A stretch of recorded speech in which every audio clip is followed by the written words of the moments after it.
The final debt that's incurred with every sin is a debt against other.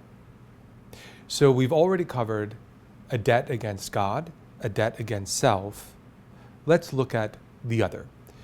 No matter how private a sin is, it affects the body of the human family and the body of the church.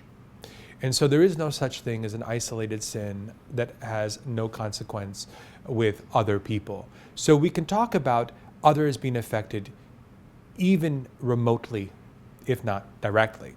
Now, most of our sins do have an impact directly on other people. So when we go to confession and we confess, we usually talk about the relationships that we've hurt. I've sinned against my wife, I've sinned against my husband, I've sinned against my children, I've sinned against my coworker, I stole something. These are the sorts of things that we look at and examine as we examine our conscience and we consider our sinfulness. There's almost always a direct other. But even when there isn't a direct other, there's at least implicitly a remote other, and that is the body of the human family and the body of the church.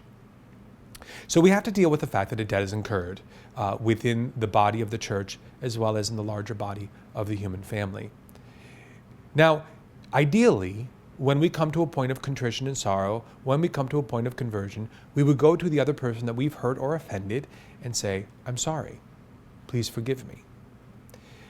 And when I preach about this and talk about this from the pulpit, invariably a few people come up to me and say, "You know what, Father, come to think of it, no one has ever come back to me and said, 'I'm sorry.'" People don't really seem to make a full circle. So I'm strongly recommending that you do. If it is the case that you have the opportunity to circle back and not just confess in the confessional, but go back to the person that you've affected directly and apologize, please do.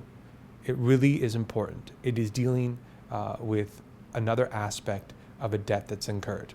One of the reasons why we feel fairly comfortable going to confession and getting it off our chest and having a sense that we've dealt with something of the debt with other is because the priest stands not only in the person of Christ to forgive on behalf of Christ, but he also stands in the person of the church.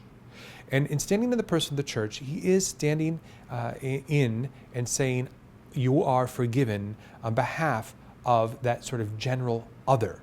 And so in this sense, if a person that you've transgressed against is not willing to grant forgiveness, then you don't have to worry about it being undone, because there may be people that will never forgive.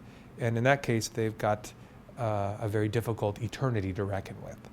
But suffice it to say that the other can forgive vicariously through the church.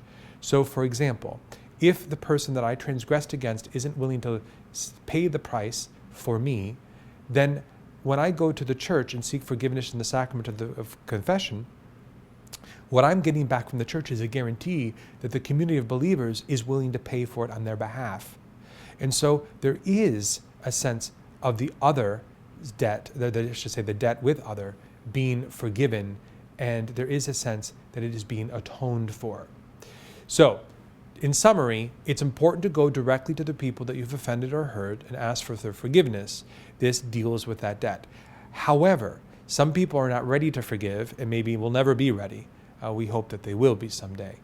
And if that's the case, be assured that when you do go to confession, that the person of the priest, when he absolves you, is absolving you not only in the name of Christ or in the person of Christ, but also in the person of the church, who is atoning for that debt or that sin against other.